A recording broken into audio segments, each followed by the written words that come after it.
Welcome back to the Fight Society podcast. I'm your host, Damon Martin, and this week it's kind of like getting the band back together because this podcast, for many, many years, my co-host, and hopefully one day this will kind of get back together. I'm just throwing that out there in the world because I like it to happen. Welcome back, of course, my former co-host, always a co-host actually of this show, Matt Brown. Matt, what's going on?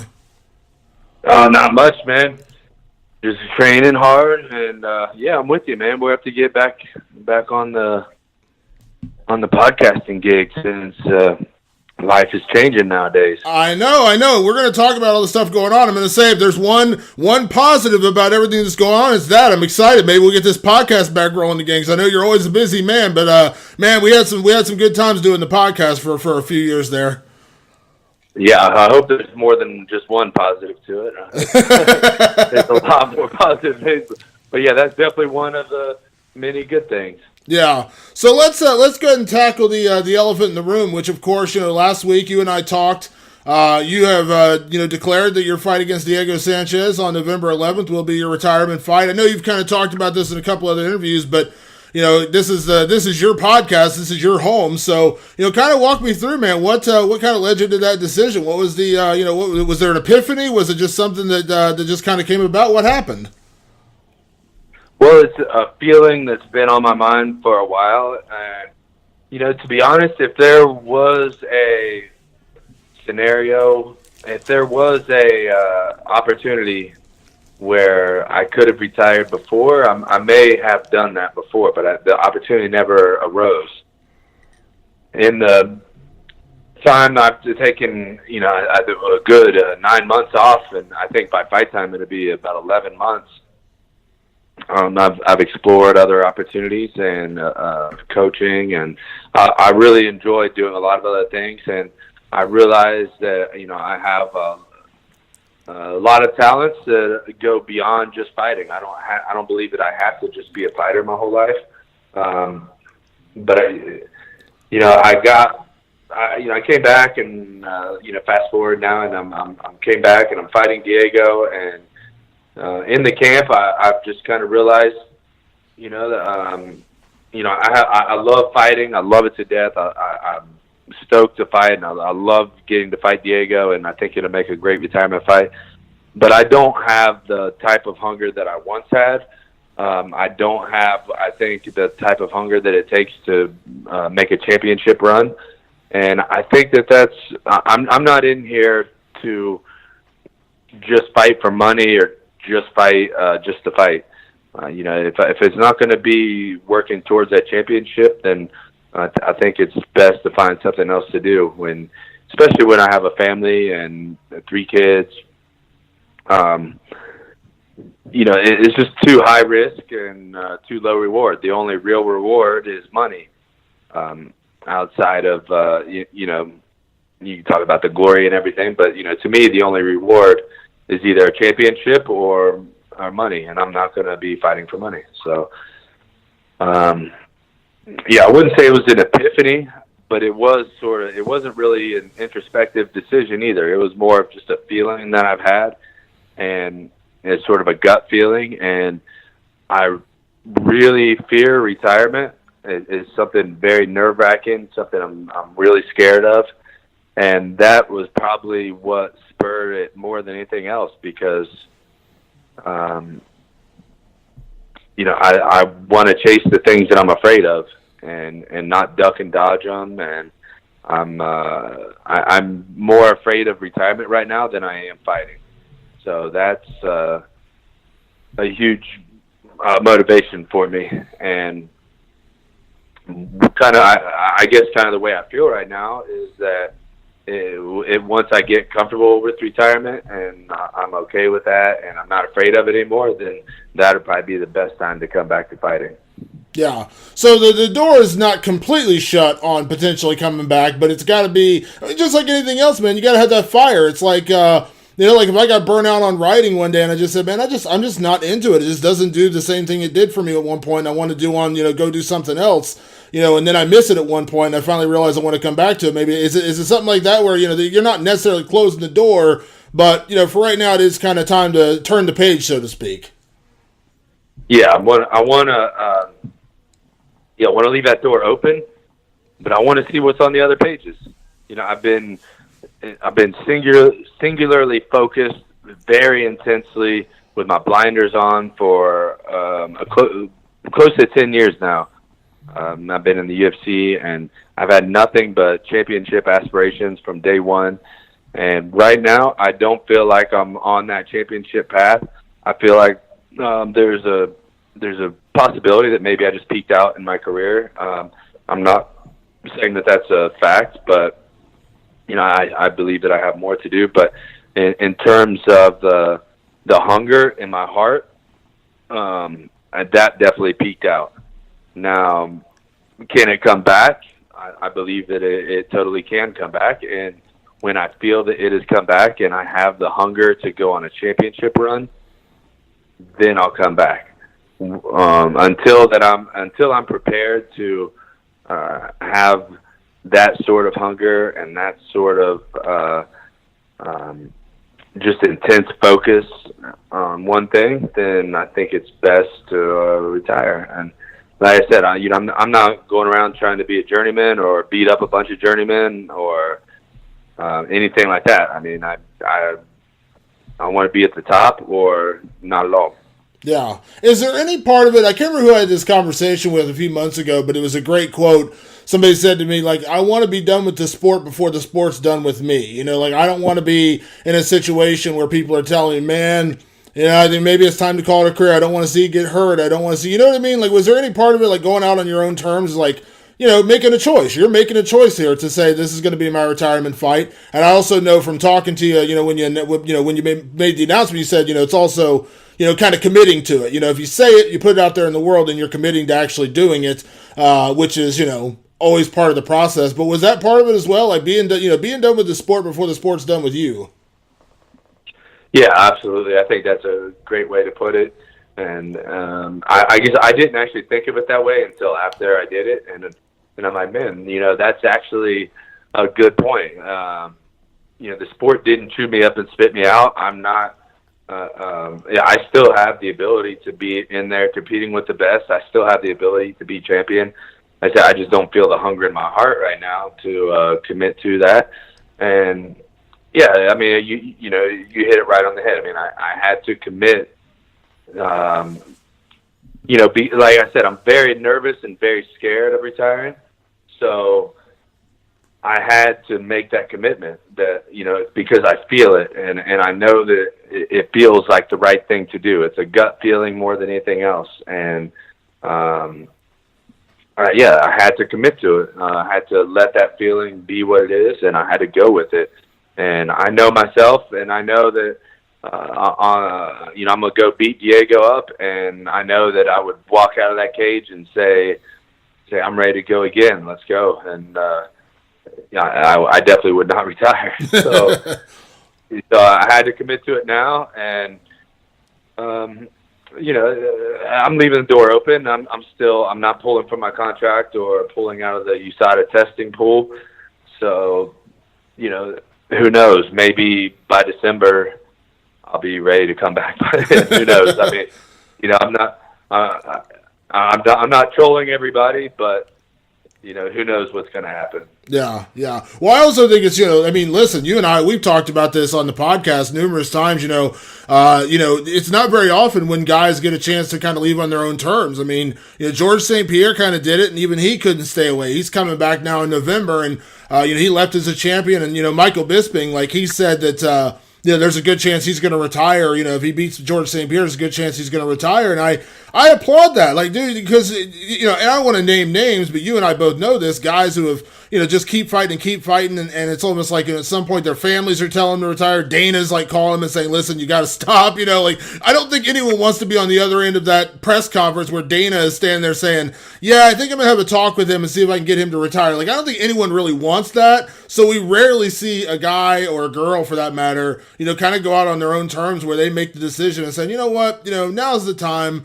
I'm going to walk away and kind of do my own thing. I mean, we could probably count on one hand how many people have actually done it in our sport. Yeah, and it's a very tough decision. Like I say, it's a scary decision, and that's why I want to do it, though. And that's what you know, that's what I want to teach my kids. Like, don't be afraid to to do anything. You know, don't be afraid of anything. Just go for it. When you feel something, go for it. And, you know, and I know that I'm not a you know, a shallow person. You know, I have enough depth to me that I can go out there and I can succeed very well in something else. I have a strong work ethic. I'm a smart person. There's a lot of things in this world that I can do, and there's a lot of things in this world that I can do that would make my family life a lot easier too. Yeah, and make you know, my life overall is a lot easier. Have a lot less pressure on my shoulders, and you know, and know how much money I'm going to make every year, every month, or whatever. You know, so there's so many little factors that go into it. But like I said, right now, more than anything, I mean, I'm just not feeling it. You know, I'm not feeling, and it's not an uncommon thing to feel that in the middle of a training camp. But this time, I think it's a little different because, well, I don't know why. It just feels a little different this time. You know, like I feel like this time is the right time now. I think I have some potential opportunities that could be big things. You know, I'm most likely moving to LA to work on this muscle farm gym. My equipment company's doing pretty well. So hopefully, you know, as scared as I am about this, it turns out to be an easy transition and turns out to be a great thing all around. Yeah. When you and I talked last year, when you were taking some time off after you dealt with the concussion, and I think you told me that was the first concussion you really ever remember having in your career, and you know, you wanted to take some time because it's scary. I've gone through a concussion not from fighting, but from a car accident. So you know, you and I talked about that. Like, it's a really scary thing when you go through it. You don't realize how much a concussion can affect you. But did any of that play in your mind? You know, when you're sitting there thinking about any of this, saying, "Listen, you know, there's also a health factor." I mean, you got kids, you got baby Ava's growing up, your boys are growing up. I mean, I imagine being healthy and happy and you know, being you know, a good dad for many, many years to come also has to play a role when you talk about your own career. Yeah, you know, to be honest, that didn't play a role in the initial decision, but I think it you know, it definitely plays a role in the feeling that I'm having that, you know, it's time. But you know, the decision is, you know, I made the choice a long time ago. You know, my kids are 7 years old, and well, twins are 7, and I have a 2-year-old. But you know, that was a long time ago. I made the decision that, you know, that I was going to keep fighting, despite the risks involved. And you know, I haven't necessarily changed that decision. So it's not necessarily about that, but that's sort of more of a icing on the cake thing. And you know, most likely whatever I end up doing next will probably be just as dangerous in some fashion. Like, if it's not, I'll probably find a way to make it just as dangerous. That's just the way I've lived my life. So, you know, and I don't want to teach my kids to be afraid of things like that. I mean, you know, go out and chase what you love, and don't be afraid to do it at all costs. So, yeah, that's the way I've lived my life, and it's done well for me. Holy crap! You just said the twins are 7. I knew that, and I know it in my head because it's been a little while since I've seen the kids. Because obviously, when you moved out to Colorado, you abandoned everyone here in Ohio. But I haven't actually seen the twins in a while. I was like, holy crap, 7 years old. That just shocked me when you said that. 7, man. Like, I remember when they were born. That just freaked me out when you said that. Well, I have to say it a lot, so it freaks me out all the time. It doesn't get any easier, man. It freaks me out all the time. Yeah, it's crazy, man. And I mean, I got a 2-year-old daughter now too, on top of it. So. Oh man, that's so weird. Like, I remember when those kids were born. Like, it's weird. Like, when you say, like, I know they're that old. Like, you know what I mean? But like, when I hear you say that, I'm like, oh my god, they're 7. All right. Or I just think, I'm sure you think that sometimes, like when I was 20 years old, and I think of someone that has 7-year-old kids, or you know, kids in school, or something. Oh, they're so fucking old. Here now, I'm that guy. I don't feel that old, but I'm that guy now. Yeah, we you know, on the podcast numerous times we always talked about all the things you do on the side. You know, you read a ton. You're into motivation and mind exercise. You got so many other things that you're into. It's kind of funny because when you're a fighter, people kind of pigeonhole you as a fighter, and I say this from personal experience. Like when I started my own website, when I did Nerdcore Movement, people are always like, "Don't you get sick of writing?" And I was like, "No, I love writing. Sometimes I don't want to write about mixed martial arts. I love mixed martial arts, but sometimes I like to kind of stretch my brain out and do some different things. And I know you always do different things. That's got to be exciting too, though, is that you actually get to explore some different options, whether it's coaching or working on Mortal Kombat equipment, which you can check out. You got your own website and you're selling equipment on there. I mean, that's as scary as retirement might be. It's got to be kind of exciting to know that you finally, get to focus your brain and your motivation on a couple different things besides just fighting. Yeah, that's exactly right. And the only scary part is the financial part. I mean, my kids are getting older, like we were talking. They're 7, and man, they get more expensive every year. There's more things they want to do. And one thing I guess I never thought about with kids is every season you have to re-up on their clothing. Every freaking season, we have to do it for 2, and at a time. And now we have a third. But last year's summer clothes don't fit again this year. So so they're expensive. So yeah, the financial part is what's really the nerve-wracking part. But yeah, to get out and get in some more outdoors, some hunting and more fishing, and I like working with wood and building little things like that, and building cars and mechanical stuff. There's, like you said, the motivational stuff, the strength and conditioning is a huge thing I love doing, and training people, and of course coaching people. I mean, the list goes on and on. Tons of things that I'm into that I want to do, and I just haven't been able to explore because I've been singular-minded, and that's really what I guess kind of what I'm talking about when I talk about I don't have the championship hunger, because I have the hunger to fight, but I also have the hunger to go take my kids fishing on the weekend. And, to be a champion, the two don't really, go too well together. To be a fighter, and I'm sure some guys can do it. I'm sure some guys, are just athletic or, get by training wrong and, things like that. I'm an obsessively hard worker, though, and I can't go on like that. So,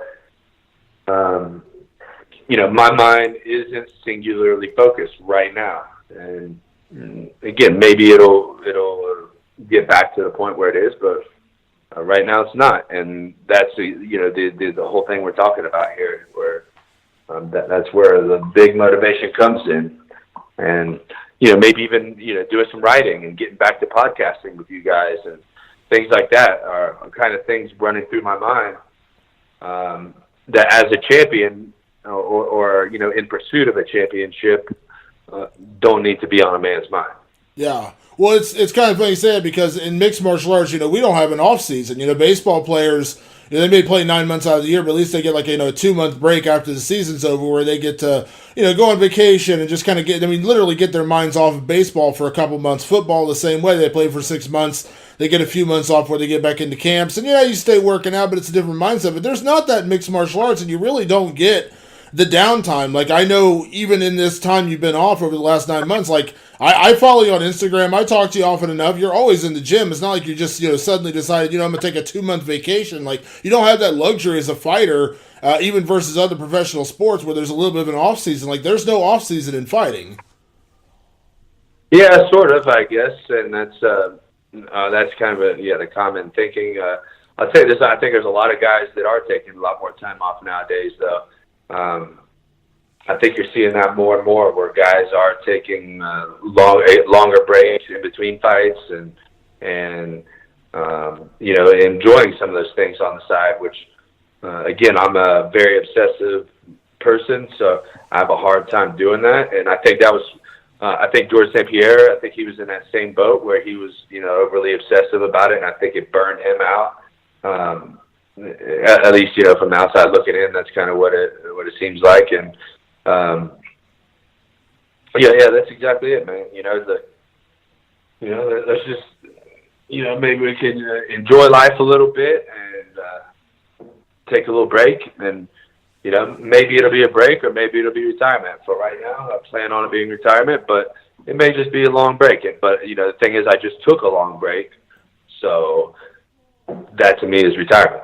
Yeah, yeah. Well, you talked about coaching. You and I have talked about this numerous times. I think you're going to be a tremendous coach. I know you talked about maybe moving out to LA, working with Muscle Farm, because you have a lot of knowledge to spread to like the next generation of fighters. And it's one of those things where like when you have that much, when you have that kind of knowledge, and you've dropped a lot of this podcast from a lot of the books you've read, and I remember you telling me at one point, you're like, I'm always training in one form or fashion, whether it means I'm training my body or I'm training my mind.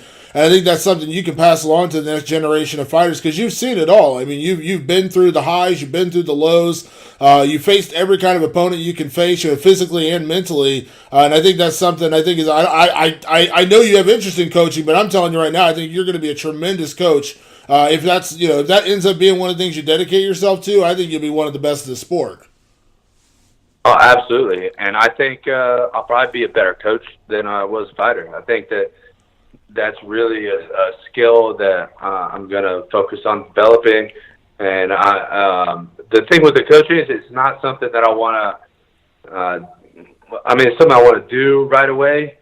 But I feel like in coaching, there's so much more to it than people kind of give credit for. There's an entire world. Like everybody, learns about the techniques of being a fighter but I think there's just as many techniques in being a coach, too. So I want to learn the entire sort of broad spectrum of being a coach inside and out. And, I think obviously I have, more knowledge than pretty much any coach that's out there right now. I have more experience. And, there's no coach that's been through what I've been through. And I was more or less self-taught up until the UFC. So, I think I have a lot of knowledge to share, and, I want to continue to evolve and grow the sport, and, I'm happy to do it. And, the hard part, I think, is being a coach is dealing with personalities, to be honest. It's not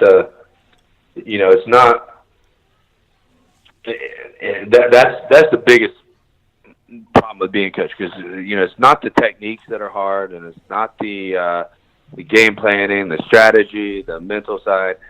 It's that you just have all these different personalities, most of them alphas, and most of them have their own way of doing things, or were taught a certain way, or pick this up to here, or there, whatever. And, you're just dealing with these multiple personalities on a constant basis, and that's the hardest thing to deal with for sure. Yeah. And that's a skill that I'll really have to develop.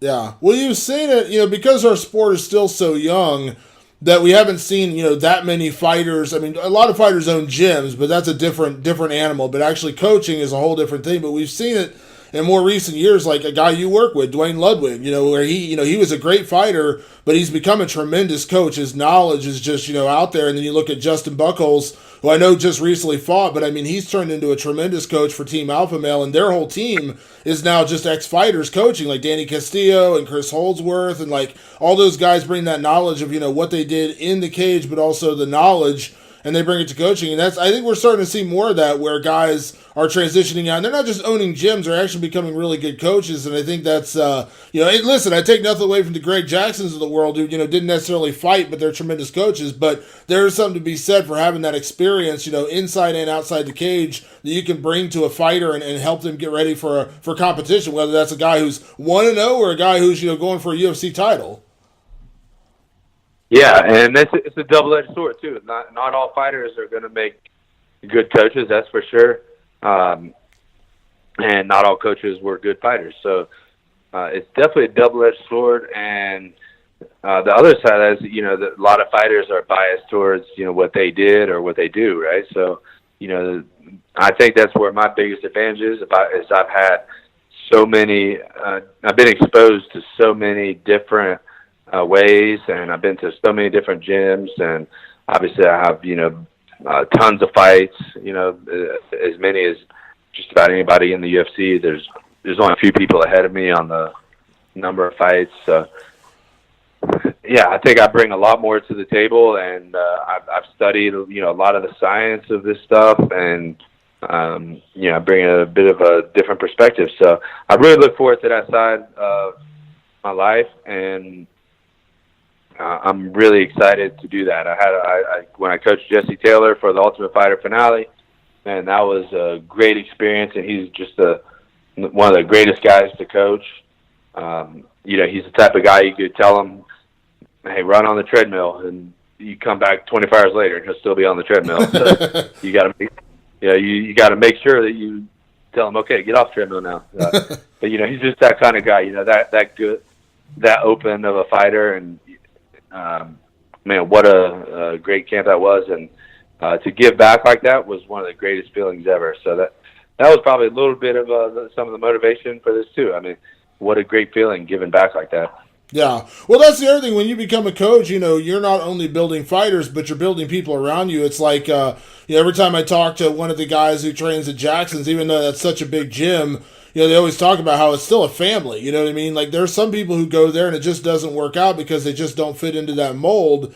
And they end up leaving, and that's fine. Not everyone's going to be a perfect fit there, but if you're a coach, you're a head coach, you're going to work with the guys who you want to work with, and who kind of work with you in the way maybe like Jesse Taylor did or whatever. Doesn't necessarily one size does not fit all with coaching, just like any coach in the NFL or Major League Baseball or any sport. So like I said, man, if you eventually do that, you build a team around you, man. You have a whole team of immortals running around. It'll be a lot of fun. Yeah, that's exactly it. And I'll be implementing my style, my fan-friendly style, on a lot of other guys. So you're going to have a lot of exciting fighters coming up underneath me. Yeah, I know. It's like I said, man. It's exciting. It's funny. I'm going to out you here. You may, if people go back to the old editions of the podcast, they'll know this. But just in case they don't, I'm going to out you here. Everyone always thinks of Matt Brown, the Savage. Matt Brown, the Savage inside the cage, but on the off time, I'm sorry I'm letting out your little secret here, you're a bit of a book nerd too. You like to read a lot, so you know a lot of shit. Yeah, and to be honest, I don't know if book nerd would be the way to describe it, but don't deny it, bro. Come on now, you're a book nerd. Don't lie. Well, I could say that because I read a lot of books, but the fact is, I don't really read books for enjoyment. Like, I read books because of the knowledge in them, right? I'm interested in fighting, so I read about how to be a better fighter. So it's not like I'm, now Damon, now you're the book nerd. You read the entire Game of Thrones, right? That's true. That's true. And I actually bought that book, the first one, I think on my Kindle or something. And then I seen the number of pages, and I didn't even read the first fucking page. I was like, "There's no way, I'm not doing it." I was like, I don't care if this is the greatest book in history. I don't care if it changes my life. I'm not reading this shit. So yeah. So anyway, my point, is, man, I'm definitely a big reader, and I believe in it, and it definitely makes me a better person and more relaxed and smarter, more knowledgeable person, obviously, and everything. But it's all about just getting that knowledge, and I think it's more so than being a book nerd, so to speak, is I'm willing to do whatever I have to do to go get that knowledge. When I first started reading, I mean, I was suffering through books. I mean, it was very hard, but I wanted that knowledge so bad that I'd stay up till 3 or 4 in the morning just shoving these books in my face. And that was before I had kids. So now it's, till 10 o'clock instead. But yeah, the point's still the same. I mean, I'm still, I like doing it, but yeah. So I remember. I think if I remember correctly, you were telling me a story one time. You were in one fight camp. I can't remember which one it was, but you were driving around in Denver, and I think you said you had a book on tape playing. Like, that's how deep it goes. Like, you were just mentally, listen. I think it was like a book about mental toughness or mental strengthening. I can't remember what it was about, but if I remember correctly, you even listened to books on tape. Like, you were always adding to the knowledge base. Yeah, that's exactly right. And I listen to lots of books on the Audible, and what I'll do is if the book is good, I use Audible more for a tester. I'd be like, oh, that's a pretty good book, and then I'll go buy it and actually absorb it. And like some books, like for instance, Super Training, that book, I'm going through that right now, and I'm taking it's the 4th or 5th time I've been through the book, and now I'm going through and extracting notes from the book and taking pictures and it's nice we have these devices now where we can do things like that. So I'm kind of consolidating the book so I can really consolidate the knowledge that's relevant to myself, and I can put it into my own practice. So, and that's really, I'm always trying to explore new ways. I always listen to podcasts and audio books and purchasing new books, and just always trying to get that knowledge any way I can. I'm always watching YouTube and listening to other fighters, man. You'd be surprised how much knowledge other fighters give out. So, just listening to them. What are they doing? And the hard part is really just deciphering everything and kind of, extracting what's relevant out of all the knowledge. Yeah, every time I talk to you, and you're always talking about the books and stuff that you're listening to, like this guy's coaching and this guy's mental strengthening. I'm always like, God, maybe I should put down the Game of Thrones. But then I think about how I put Game of Thrones into use on Nerdcore Movement, so at least I can justify it because I'm using it for something. Damn it! Oh yeah, so you're monetarily, you're getting paid to read Game of Thrones. Like what? How much better of a life could you have? Yeah, and listen, you'd be pissed off if I didn't read Game of Thrones, because then who would you call if you needed Game of Thrones knowledge, right? Like, you'd be pissed off if I just gave up Game of Thrones one day, so... Bro, if it weren't for you, I'd have no fucking idea what's going on in Game of Thrones right now. I think I'd be completely lost. And I've watched these videos. Every now and then I see these videos, like on Facebook or whatever, where they're kind of explaining, the history or the future, or whatever. And, man, I miss so much. Like, I don't know how I don't know.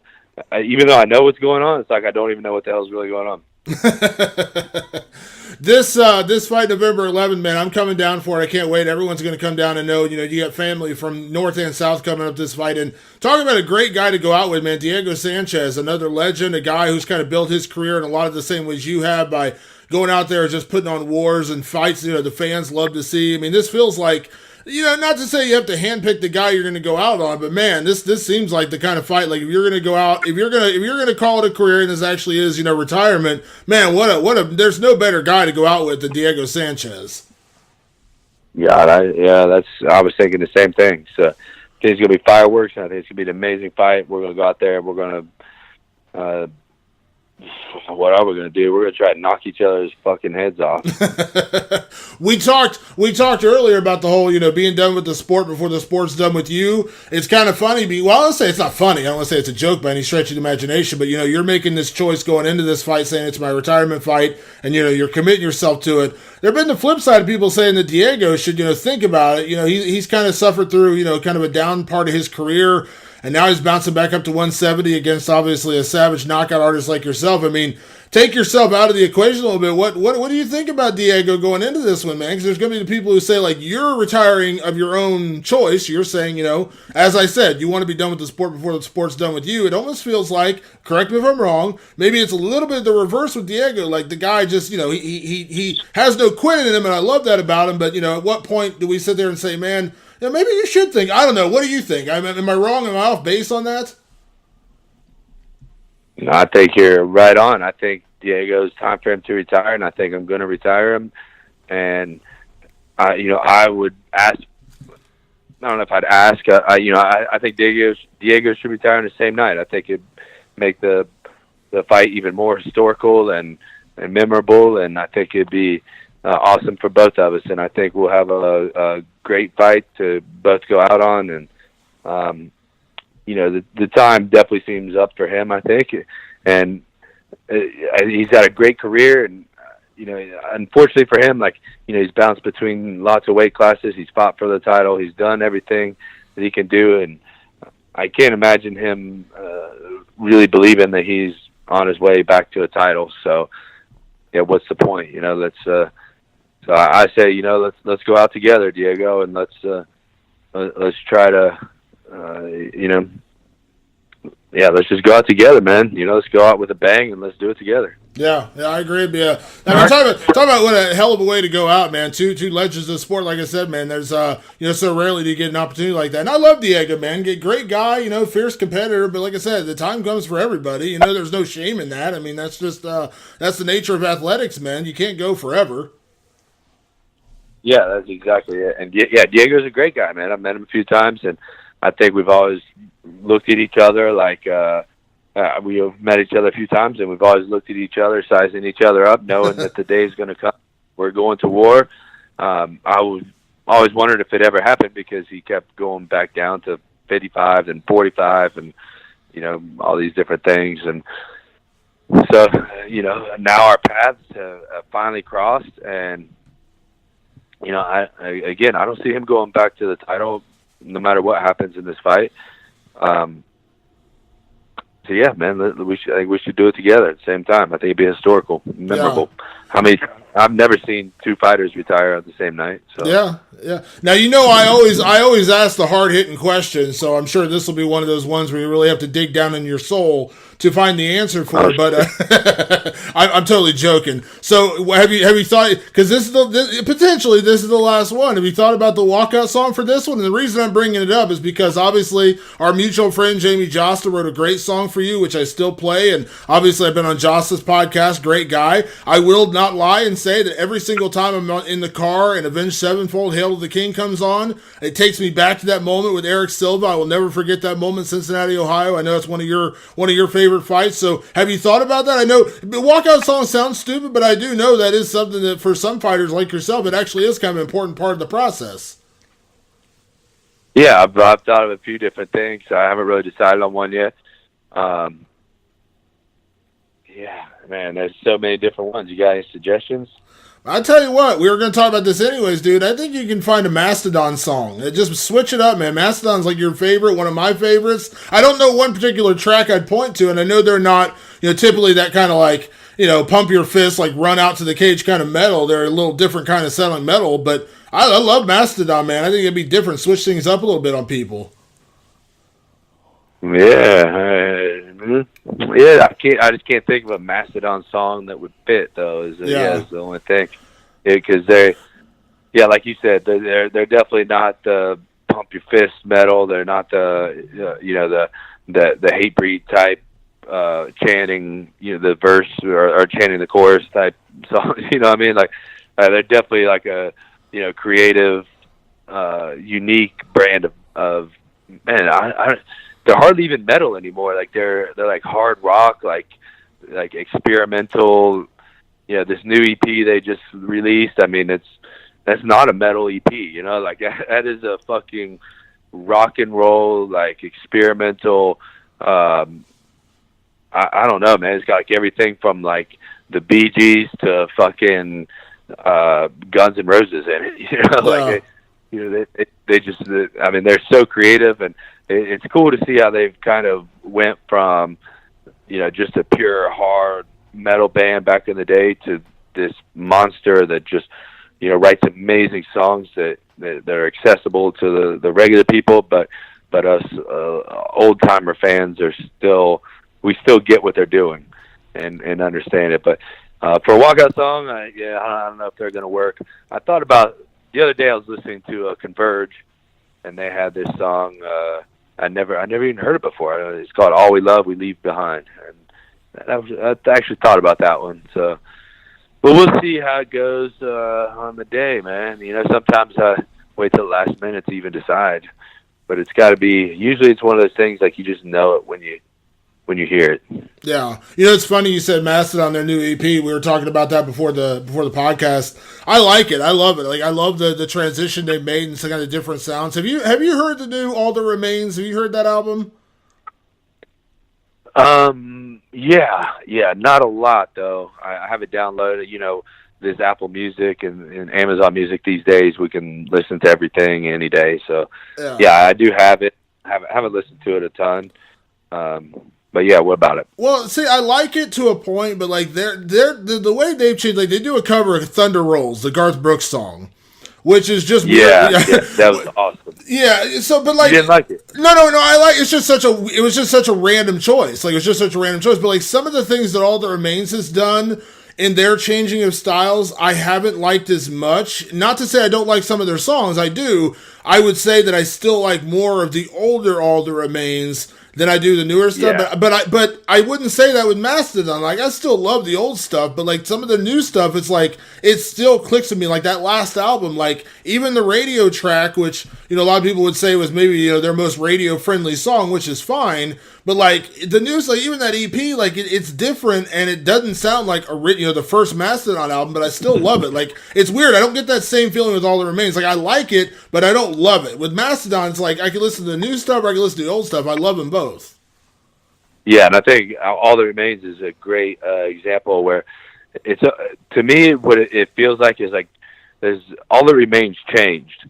They intentionally wrote songs to open up to a broader audience, and there's nothing wrong with that. I'm not one of these haters when bands sell out or whatever, but I think there was a lot more of an intention to what All That Remains was doing and get more radio, get more listeners, and there's nothing wrong with that at all.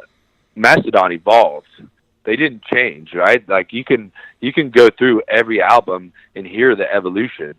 I mean, you can hear how what they were doing at the time fit into what they were doing. Like it wasn't meant to do anything except expand their creativity, and they weren't doing it to get on the radio. I'm not sure if they've ever done anything to get on the radio. Like you said, maybe the radio song, I assume you're talking about Show Yourself, was maybe written for the radio, but I read an interview about the drummer talking about that song, and he was like, they kind of all didn't want that song at first, but then the more they kind of did it, they were like, it started catching on. They're like, dude, this is actually a fucking good song. We got to do this, and they're like, let's not be afraid of exploring these boundaries. Why are we putting boundaries on our art? And so that's, to me, is a whole different level. And All That Remains is one of my favorite bands. So, not taking nothing away from them, but when you compare the two, like Mastodon is just jumping over fences and kicking down doors and going through, in this art that's just through the entire universe, where All That Remains, I felt like they kind of, it was much more intentional and much more reasoning behind it. Yeah. Well, you could say the same thing about Avenged Sevenfold. And when you listen to their first album compared to their most recent couple albums, you can hear some people say, oh, they sold out to, get on the radio or whatever, and that's fine. But, like, I still love Avenged Sevenfold. Like, I can listen to Hail to the King the same way I can their first, the Sounding the Seven Trumpets, whatever it's called. I can listen to both albums and still love it. And, like, their new album, that's like the concept album, that's like the, all, one theme or whatever it is. Like, I didn't dig it as much. I enjoyed it. It didn't click with me as much as some of their other albums, but I like that they took that chance. I like that they're like, you know what, fuck it. We're going to do a concept album, and like our 8th studio album, it's going to be a, fucking Pink Floyd, concept album. Like, it didn't necessarily click for me as like my favorite Avenged Sevenfold record, but I love that they did it. Like, I love that they took that chance and said, fuck it, we're doing this for us, and it's not, it's not about anybody else. Yeah, I'm with you, and I love that. But I'm surprised. Avenged is one of those bands where, their first, was it 1 or 2 albums that were like the screamcore. I didn't even really care for those. I mean, and I heard of them before they were really famous on the radio or anything. But I was like, man, it's not really my style of music. And then when they changed, and I think it was Backcountry was the original song that, kind of got them in the mainstream, and I was like, dude, these guys are fucking awesome. Like, it's great, and, I mean, you got a pure metalhead here. Like, I listened to everything from fucking Behemoth to, Led Zeppelin, and, and I was like, not really into that, but then they put it, they changed the music, to me, it was a positive direction. So, yeah, man, I mean, Avenged, I think, is a great example, and, maybe they went a little bit more radio, but gosh, man, like they're putting out some fucking amazing music. I'm surprised you don't like that new album more than that, especially being as big of a Vince fan as you are. I think you got their fucking tattoo on you. Right? I do. No, I like it. I do like it. I like it. It's just like anything else. So, like I said, I'm always like, which album am I going to listen to the most? Like, their second album is still the album I listen to the most of all their albums, but I listen to all their albums. And I like the new album. And actually, what's funny is the first time I listened to the new album, I was kind of like, okay, it's pretty good. And then I went back and listened to it, and I found more tracks that I liked. It's just like anything else, though. Like, I'm one of those people, like, I listen to the new Foo Fighters record, and I love Foo Fighters. They're not metal, obviously, but I love Foo Fighters. But I listened to their new record the first time. I was like, yeah, it's all right. It's pretty good. And, like, Foo Fighters is one of my favorite bands. But then I started listening to it more and more. And like now, on like my 6th or 7th listen, I'm like, okay, I'm really starting to dig this album. Like they have one track that's like very Pink Floyd-esque on there, and then like they have another one that's just all acoustic, which is kind of different. And it's kind of like talking about doomsday and shit. Like it sounds so happy-go-lucky, but then you can tell it's called 0 Hour. It's like talking about doomsday and shit. And so it's like the more I listen to it, the more I like it. And I think that's kind of what the Avenged Sevenfold album was for me. Like the first time I listened to it, I was like, all right, this is good. It's solid. Nothing really stood out to me. But then the more I listened to it, the more I liked it. I think that's just kind of the way it goes with some bands. I think it's the bands you like the most. You have to listen to the albums like numerous times to really like get into the depths of what they're talking about and what the lyrics are, and I don't know. At least that's how it is for me. Well, I always I kind of analogize music to as like a woman, and if on the first date everything about her, she's probably a pretty shallow bitch, right? Well, it's the same with music. Like if the first time you listen to it, it's the fucking greatest song ever, and you just sing right along, and by the time the chorus comes around the third time, you're already singing along with it. I mean, it's probably a radio song, right? And, when you have a band's deep, have deep music like, Avenged or, especially like a Mastodon or, bands like this, it takes more than one listen. I mean, no one got Stairway to Heaven the first time they listened to it, right? That's what makes a great song, man. That's what makes a great piece of art, I think, altogether, is when, if you look at a painting and immediately you look at it and it's amazing, it's probably not a very deep painting, right? But if you look at, something like, Michelangelo drew or something, I mean, you have to look deep into the little details, and you don't get them from far away. You have to get in closer, and you have to look at it 100 times, and the 100th time you're seeing shit you didn't see the first time, and that's why I can appreciate bands like a Behemoth or a Cradle of Filth, who just came out with a new fucking killer album, and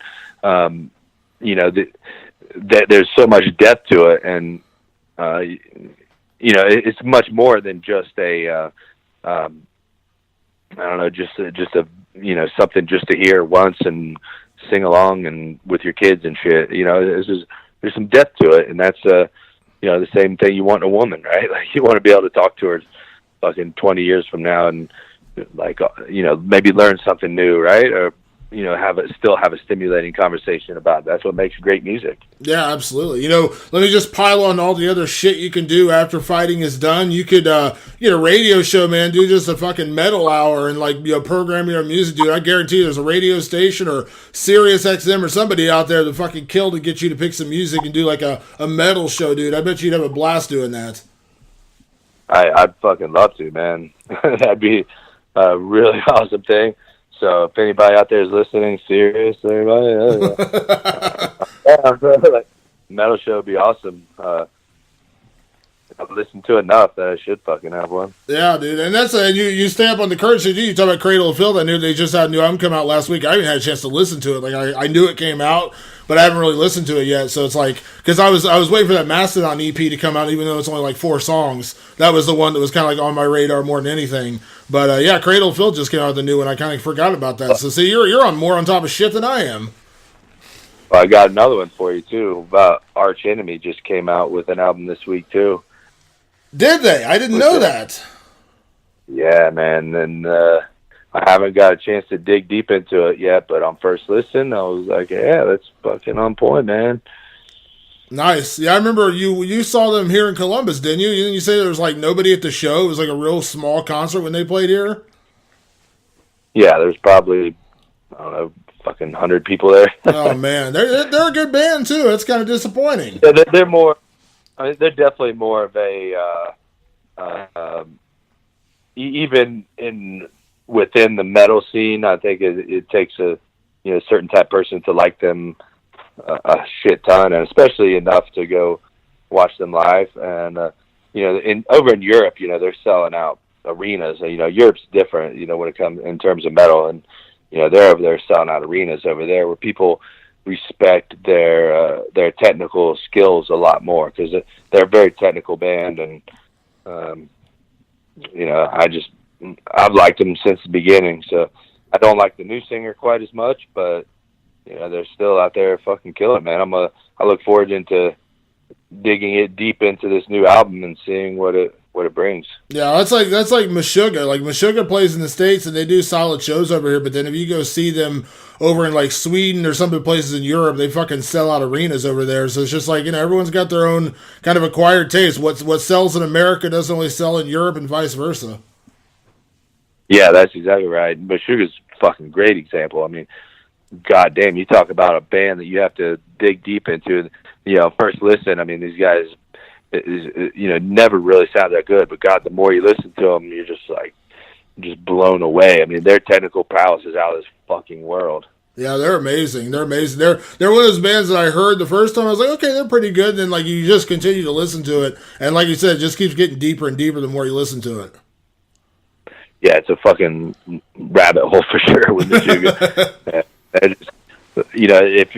If you look on some of the YouTube stuff and guys trying to play their music, man, I mean, God, it's so hard to fucking play, man. I play guitar, so I kind of hear, a lot of what they're doing, and sometimes you're just like, dude, how in the fuck are they doing that? And especially the drummer. I think they probably got the best drummer in the world. Yeah. Well, all I know is you're raising your kids right. You had that video on Instagram a couple months ago with, I can't remember which one of your kids it was, one of the twins, was sitting there by himself listening to Mastodon. I was like, you know what? Matt Brown, he's a good dad. It's a good dad right there. Dude, that was my son, Hunter, dude. He's obsessed with Mastodon. He wanted a Mastodon cake for his birthday. Oh, that's awesome. Weekend. And my wife was looking for a Mastodon cake. She's like, "What?" She's like, "How the fuck am I supposed to find a Mastodon cake?" I'm like, "You don't have to get him a Mastodon cake."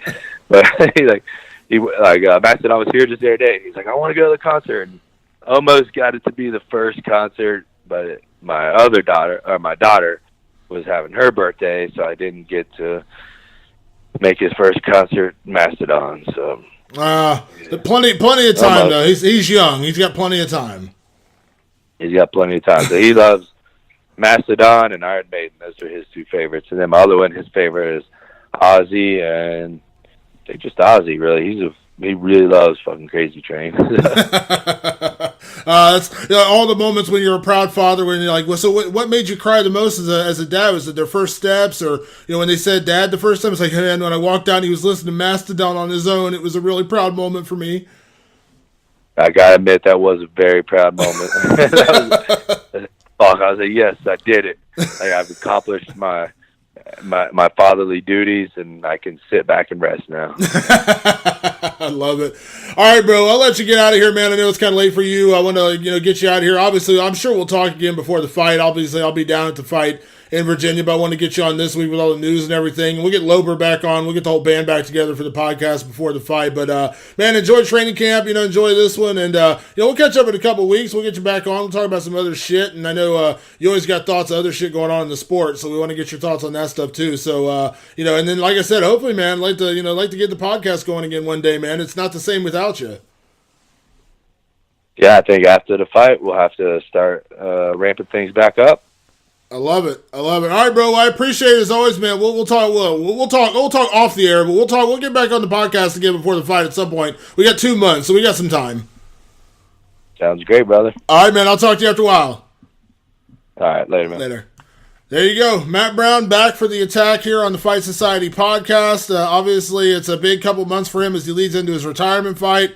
We'll be doing some cool stuff with him down in Virginia. I'm going to shoot some video with Matt, kind of commemorate this last fight. Obviously, listen, I know, we're always supposed to be unbiased, but, I'm going to be a little bit biased on this one. Matt's been my co-host on the podcast we did the podcast together for about 2 or 3 years solid, myself and him. And, of course, we had Mark Coleman on the show and my boy Jeremy Loper, who's missing today, but he will be back next week.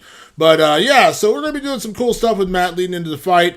And, lots to talk about between now and November 11th, so make sure to stay tuned for that. I want to say thanks to everyone that tunes in each and every week to the Fight Society podcast. Make sure you check us out on iTunes, on YouTube. Make sure you subscribe to us on iTunes. And then if you hashtag us on Twitter, it's Fight Society.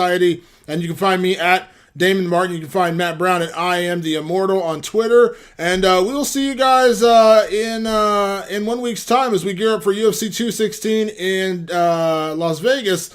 We're going to be talking about the fights with Tony Ferguson, Kevin Lee, of course, Demetrius Johnson, and Ray Borg. Unfortunately, we lost the fight between Jess Guy and Paige Van Zandt. That's a bit of a bummer, but we'll talk about Fabricio Verdum and Derek Lewis. That's another big one. So, yeah, stay tuned for all of that. Thanks again for everyone tuning in, and we'll see you next week for more Fight Society podcast. Thanks for tuning in. We'll see you then.